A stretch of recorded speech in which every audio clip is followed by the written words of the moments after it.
Prologue than I ever had. Embarrassing. Listen, all this is beyond my ken. I turn it on. If it doesn't work, I throw holy water on it. Hope it. What, simple to death? I said if it doesn't work, I throw holy water on it. Hope it takes the demons out.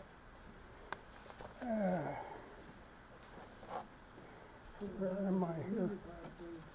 I might want him.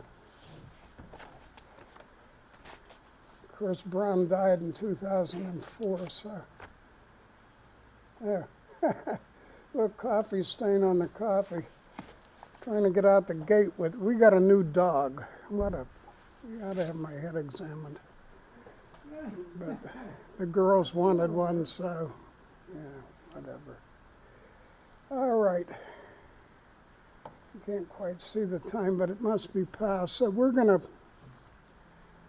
start into this. One of the kind of, oops, somebody else wants in. Hang on a second. See if I can get them in. Yeah, there we are. Okay. Good. We're all together here. Good morning. Good morning. Good morning. Good morning. I started to say one of the things about taping this, which is a benefit, is that I have a chance to go back and see what I said the week before, or more importantly, what I didn't say. There are a couple things I want to re-emphasize for you. The first is that this poem, and I think it is a poem, I'm not quite as sure about it being a hymn, although that's certainly a very real possibility. This poem really kind of reiterates or highlights some of the major themes in John's Gospel. Brown suggests that in the first strophe, those first two verses, that the ein, that's the was as opposed to the in, the ein clauses function like the ego eimi clauses in John's Gospel now. What does that mean? You might remember that there are several passages in John in which Jesus says, I am the vine, I am the shepherd, I am the doorway, I am the resurrection and the life. All of those are known as ego eimi clauses. They're known that way because it's a little bit unusual construction in Greek. Eimi itself means I am. It is clearly the first person present of the verb to be. If you put ego, which is the Greek for I, in front of it, you're kind of emphasizing the I. But more importantly, those clauses in John's Gospel echo a similar construction in the Old Testament. But here's the kicker. Hebrew has no present tense for the verb to be. So what you get in Hebrew is he, that's I, and, El, Elohim, or the tetragram. In fact, that famous passage in Exodus 3:6, which is most often translated I am, which isn't true, but that's neither here nor there, because that's how the Greek translated it when they took it from Hebrew into Greek in the Septuagint. The actual Hebrew simply says he and the tetragram. And I'm not going to attempt to pronounce it because we don't pronounce it. And we don't know what the pronunciation was. And just as a little aside, that's how we got the word Jehovah, because when it's vocalized in the text, that has little jots and tittles for pronunciation, it is vocalized with the vocals for Adonai to remind the reader when he's reading it to say Adonai, which is simply Lord. And another aside, if, for instance, in the Psalter, you see Lord capitalized, you can almost bet that the Hebrew text has, in fact, a tetragram in it. So anyhow, those are the ego eimi clauses. I think Brown is probably a step too far. I think these two sentences, two clauses, really kind of echo that ego eimi. They're not quite the same, but they are, in a sense, what grammatically we would call the absolutist use of the verb to be. You know,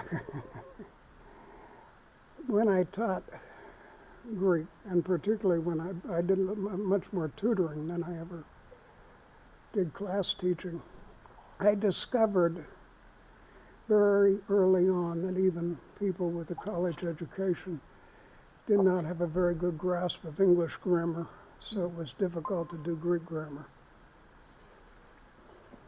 But let me assure you that in the ancient world, when they were little, you know.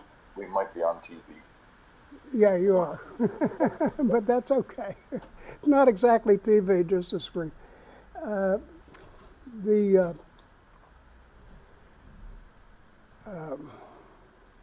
Small children learned grammar much the way I did, and perhaps many of you did, by sheer boring rote. On the other hand, it's amazing what you remember that way. So that's the first. The second is that since it is now, and I think this is fair to say, since it is now the majority opinion that at least parts of verses 1 to 18 are poetic, if not part of a hymn. The first 5 verses, and we're going to do the next 3, 4, and 5 at least this morning, those 5 verses are almost universally agreed upon. In the beginning was the word. Once you get past 5, 6 and 7 are decidedly an insert. We'll talk a little bit about those. You have as many opinions, and sometimes 2, for every Johannine scholar that exists. As much as I respect Father Raymond Brown, who, by the way, was a Jesuit, I think he's wrong about a couple of pieces himself. But that isn't the first time Ray and I would have ever disagreed. But we'll talk about, well, you know, that's half the fun. I mean, you got to have something to do on a Sunday afternoon. We'll talk about how that fits and a couple of the ways in which decisions are made about those things. The second strobe, I understand Chris tells me, people who know way more about technology than I do, that there is a link that you can pull this up while we're lecturing, but if you don't, it's all right. The second strobe, which are verses 3 through 5, Brown translates this way, and I'll read it to you because it is singularly important. Through him all things came into being, and apart from him not a thing came to be. That which had come to be in him was life, and this life was the light of men. The light shines on in the darkness, for the darkness did not overcome it. We now move solidly into creation. Remember, I told you last week that in the beginning was the opening in the Greek Old Testament for the book of Genesis. This is certainly one of the intentions of the poem. It is one of the overriding themes in John's Gospel, new creation. New creation's an overriding theme. I might add in the New Testament, it's often not nearly stressed enough. But beginning with verse 3, and please, because we're about to go into this in some depth, understand that verses didn't come about until we started to print Scripture. And in fact, in manuscript, you just have one long line of letters across the page. And when you get to the end, you have another long set of letters, etc., etc., etc. In fact, Latin and Greek manuscripts, for most of us anyhow, have to be vocalized. That is, we have to read them out loud in order to read them at all, or at least mouth the words, because you have to figure out the word divisions.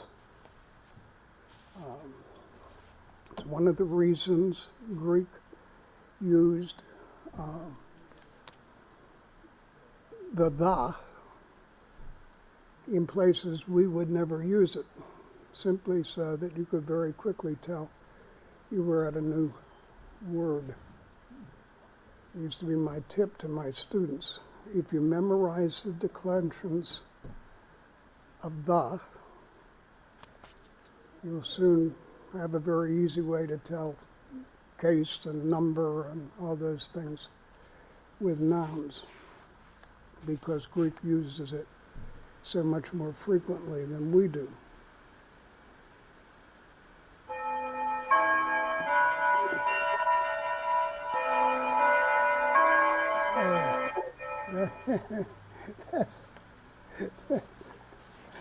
That's a bell. That's a church. That's a church bell. Must be what yours. If you have pulled up What yours? the Greek, Clock. it reads this way. Panta di auton egento kai chorus auton egento ude henho gegonen. Now that's all of verse 3. 4 then reads ein auto zo, ein kai he zo. I'm sorry, that word's wrong there. It's not hey, it's, yeah, no it is. I'm sorry, hen ho. He zo ein ho phos ton anthropon. To catch myself on that, that's the literal translation is thus: all things through him became, and without him became not one thing.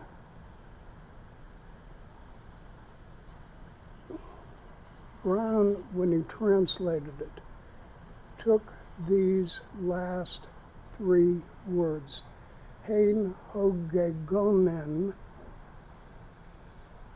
as part of verse 4 as opposed to verse 3? 2 reasons. It scans better, and grammatically, in post-Attic Greek, hence the early fathers, that's how they read it.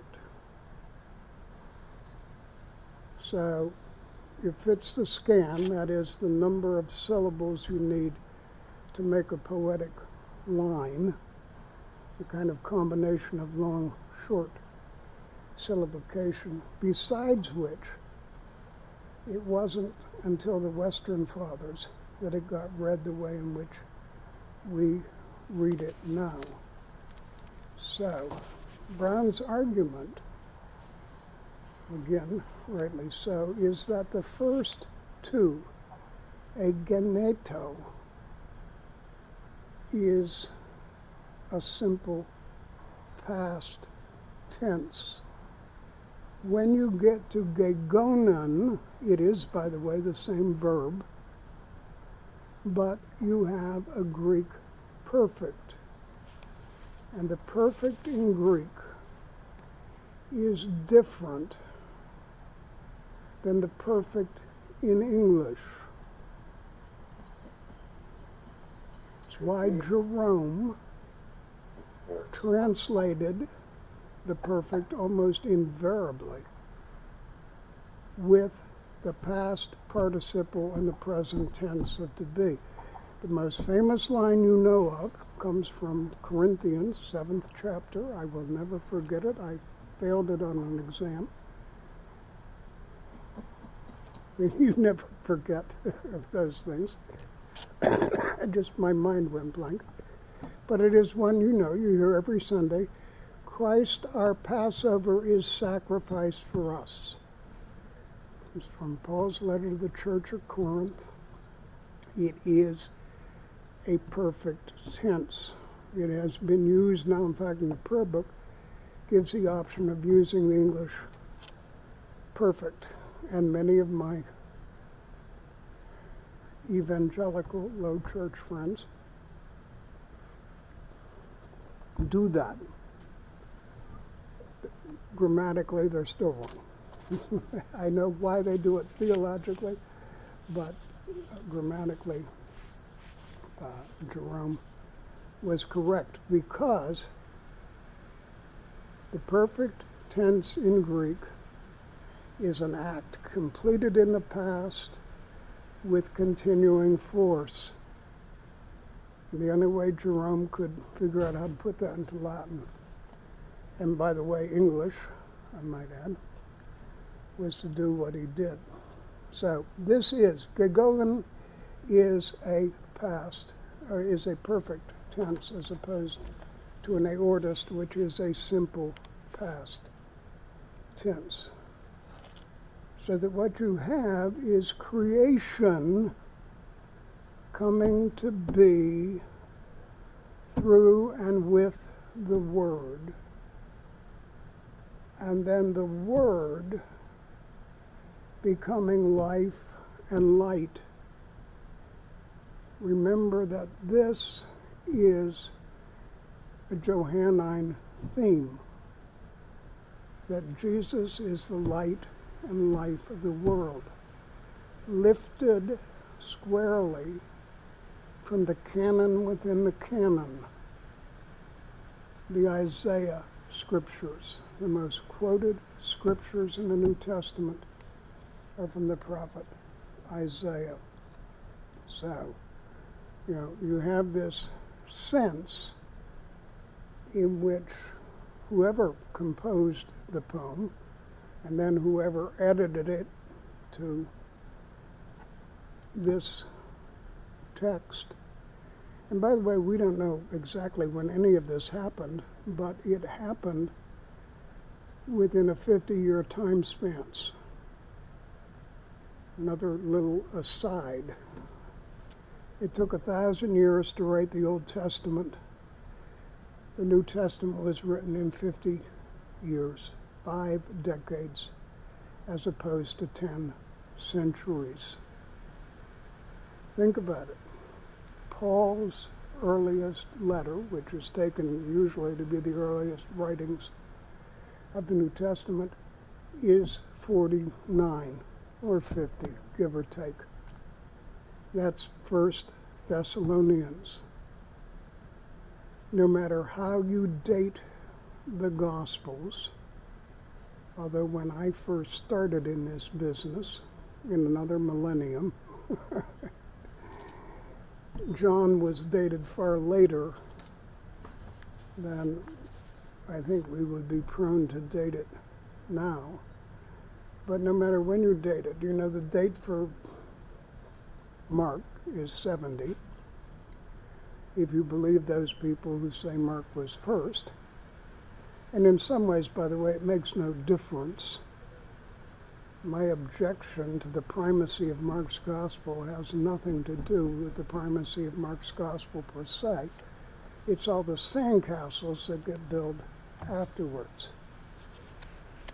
There is a lot of nonsense that has developed because the arguments for Mark being first or being simply an outline, a reduction, the Reader's Digest version of Matthew and Luke, are identical. Somebody just decided to reinterpret the Gorbachev hypothesis. Perfectly legitimate, as long as you don't start to build eerie castles on top of unsolid foundations.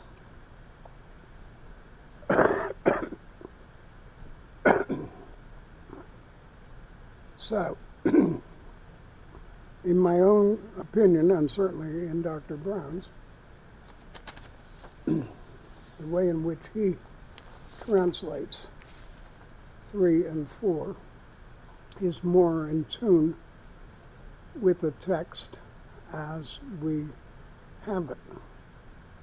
The reason in your transliteration you have it the way you do is because none of us, unless we're doing a real scholarly job, work from manuscript.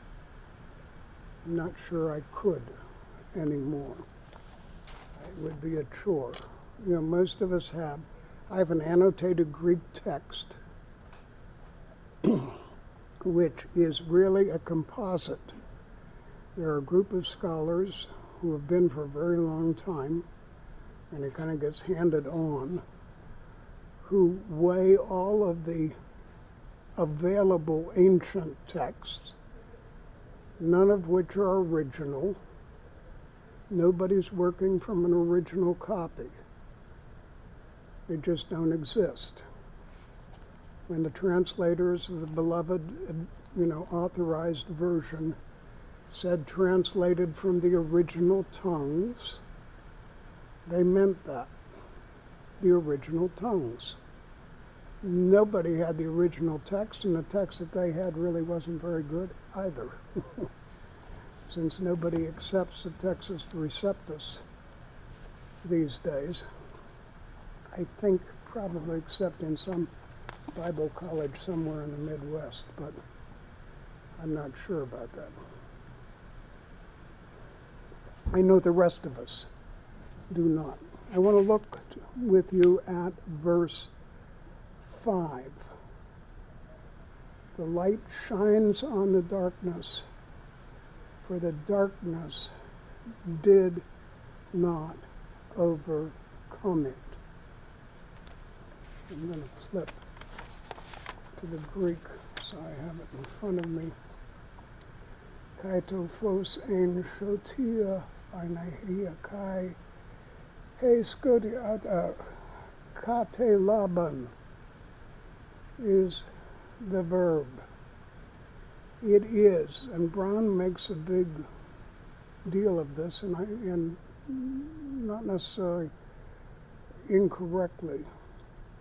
It is a simple aorist. It is a simple past tense. The light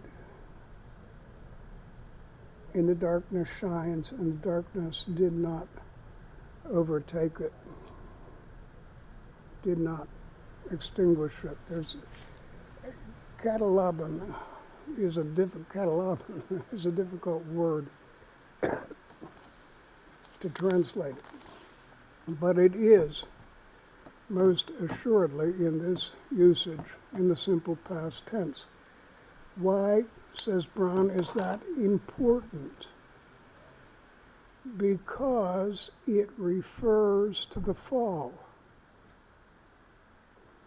Remember the creation story as it's read, certainly by the Jews, and I think to a certain degree by us, is not two stories, although it is most assuredly.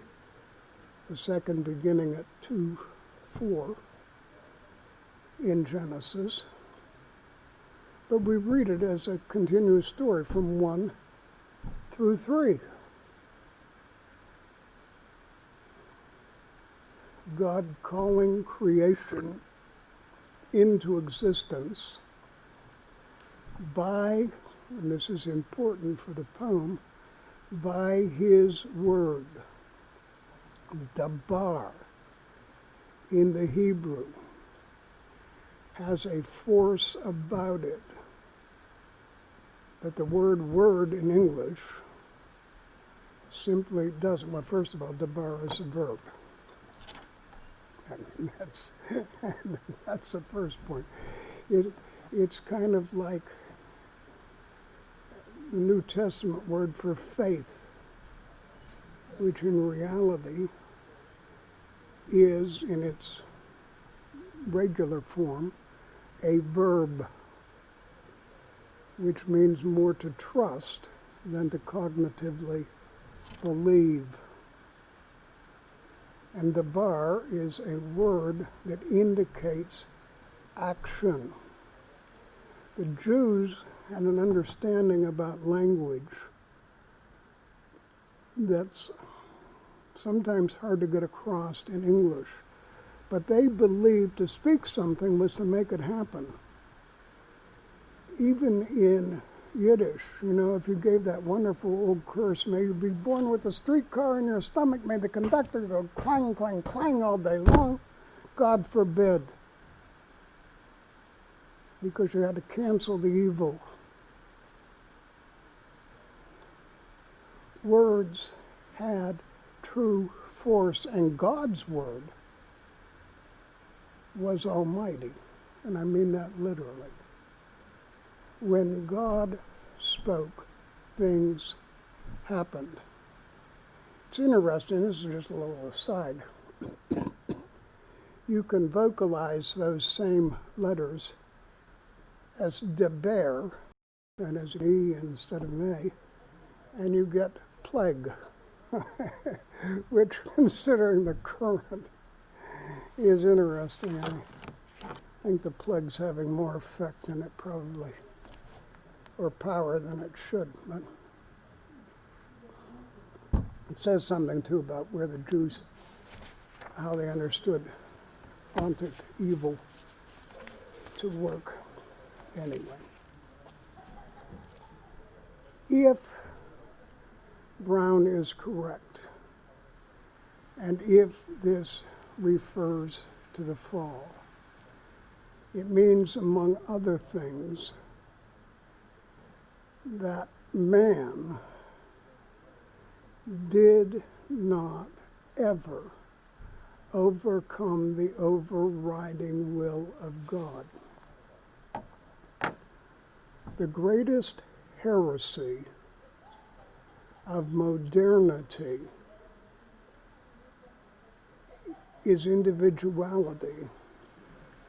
And individuality, not that we aren't, that's not, the kind of idea that we're important as people, but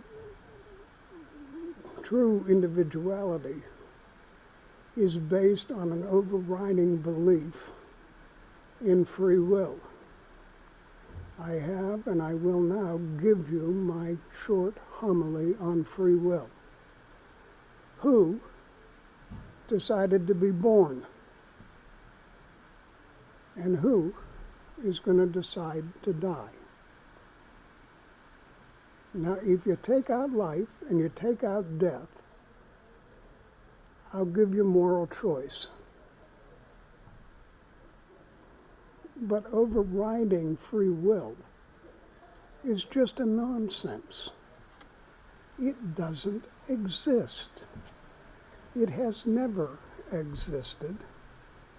And the Jews did not read the story of the fall in the sense of man exercising his willfulness. They understood it as man wanting desperately to be like God, because we were created in God's image.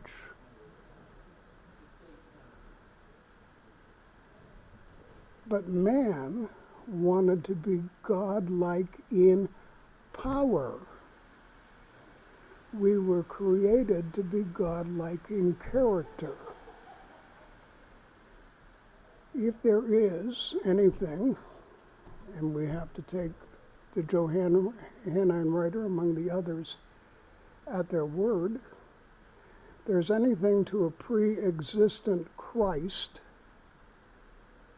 then God already knew how it would be that you and I would have the ability to be like God. Not just by example, but by God giving himself so that we might subjugate our self to him. It is, I think, categorically catastrophic that many of the places in the New Testament where Paul, among others, writes about being the slave of Christ, that we continually insist on translating it servant. The classical world knew very well what servants were. They also understood far better than we what slavery was. It was endemic. The ancient world could not imagine economics without slaves. It's not moral, it's not just how it was. And they understood it that way. And they understood that slaves were property. And when Paul says, I'm the slave of Christ, or we're to be the slave of Christ, he means that. Slaves had no will, and neither should we. That does not mean that we're spineless or, those sorts of things. It means that striving to be Christ-like is to be made in the image and likeness of Christ. And the image of God, the character of God, is to be giving. The much abused, God so loved the world that he gave. The major clause is God so loved the world. Hina, in order that he gave. And that's what the fall was all about. There's a wonderful rabbi by the name of Spicer who translated, he helped translate the English translation of Torah in the 60s, but he translated the book of Genesis for the Anchor series. And Spicer contends that the story of Adam and Eve is the story of the adolescence of mankind. If you stop and think about it, and you read the story carefully, as certainly Dr. Spicer has, you really get that idea that here are truly naive human beings. They don't even know they're naked, although God knows I wish that wasn't in the text. It certainly didn't help Augustine any, who had his own problems, as you might know. Oh Lord, make me chaste, but not yet. So that Augustine began to think that sin and sex were tied in ways that they aren't. But nevertheless, think about it. Think how the story begins and how the story ends. One of my rabbinical friends said, look how the story ends. God's making, leaves. Said it's like the girl who comes home, says to her father, Father, I got in trouble at school. I'm going to have a child. And the father says, so? Who's the father? Well, Dad, that's the trouble. I don't know. Out of my house, out, get out. And the mother standing at the door, here's chicken soup, $20. Call next week, he'll calm down. And that's exactly how that story plays out. Out of the garden, but certainly not out of God's concern or God's redemptive grace. Because man proved, at least in his adolescence, that it's not nearly as easy to live in the presence of God as you might think, where there is such a thing as a mature faith. I'm trying to watch the time so I don't run into the churches. But it is about the incarnation, is about God redeeming his creation. It is unfortunate that so much of it got invested in a holiday that, at least before Christianity, was decidedly pagan. And it amazes me how much stays. Virtually all the things we think of as Christmas traditions don't come from the church at all. And it is interesting that Christmas itself was held to be a very sacred day. All of the kind of celebrating went on from the 26th until the 6th.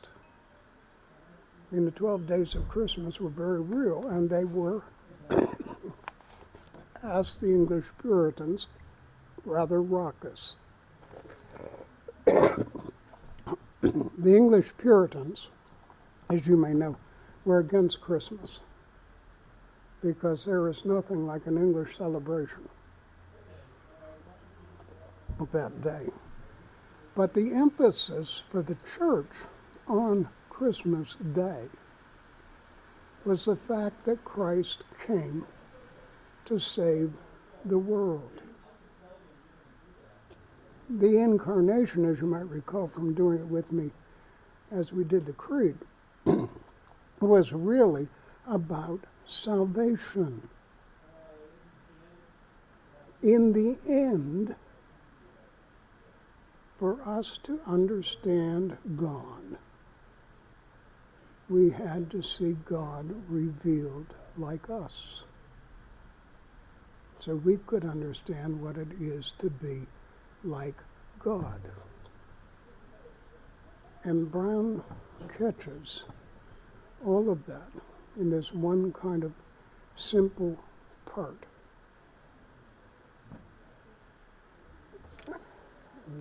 I have to pull out my phone because I can't see that without my glasses. Okay. We got about 4 or 5 minutes here. I just want to make the beginnings of a transfer over. Nobody that I know of doubts that 6 and 7 are an interpolation. They don't fit the scheme. They interject a whole new line of thought. And, they might well be, and it's my guess they are, by the way, that at least 6 and 7 were the original opening of John's Gospel before the editor put in the prologue. Because if you read 6 and 7, you will see that they fit very neatly and very nicely right in front of 19. Remember, the kind of prose of John's Gospel pick up at 119. And 6 and 7 inserted make a classic. It would be a classic opening of something like John's Gospel. There was sent by God a man named John, who came as a witness to testify to the light, so that through him all men might believe. And you can just elide that then right in to 19, which begins to tell the testimony that John gave. 8, this is purely a personal opinion of mine, you can take it for that, but I'd be willing to argue it. 8 is a scribal comment. It was not unusual for people transcribing to put in comments. They didn't put them as a footnote. They didn't write them marginally. They weren't marginal notes. They just penned it in a text.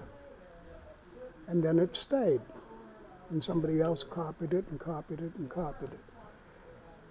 I suspect that's what happened with 8. I think you can make a good argument for that. Then we get to 9. The real light which gives light to every man was coming into the world. That doesn't quite scan as poem, but it is, given the kind of intrusion of 6 and 7, is a way for the editor, whoever the editor was, in whatever edition we're in, and that will keep you busy forever, just dealing with that. Brown wrote a couple of books about it. But the editor uses that to be able to transist back into the poem itself, which is the third strobe. You can pull it up. But note that when Brown puts this together, what would be known, at least in scholarly circles, as 12C, the very end of 12, Brown ties in as prose. We'll talk about that next time. I think he's probably correct in that. 15, when we get to it, is absolutely, but then we'll also, as we come to the last session, talk about 17 and 18 and whether they should be in or not. But next week, we'll take up the third strobe, 10, 11, and 12A and B, and take a look at what Brown did with the interspice, verse 13 and the last part of 12. So that's it. We're done. Another 15 minutes. It'll be church. I thank you. If you have questions, if you will either send them in. I'll try to answer them. You are free to call me. My phone is in the book, and the parish book, and that sort of thing, because I don't know how else to do it. So, but I know that for many of you this is new stuff and strange stuff. So I've spent a lifetime in this. So sometimes I get way down the road. Marianne will say to me, "You've lost everybody." So that's, which is probably true. I told you about, I redated the latter chapters of Ezekiel. I took her out to dinner. I spent 40 minutes explaining this. I finally looked at her and said, "You don't understand a word of this, do you?" She said, "Dinner's good." So what can I say? All right, everybody have a good day and a good Sunday. Thank you, Father Terry. You too. You're welcome. Okay. Bye, All right. everyone. Bye-bye. Bye. Peace. Bye.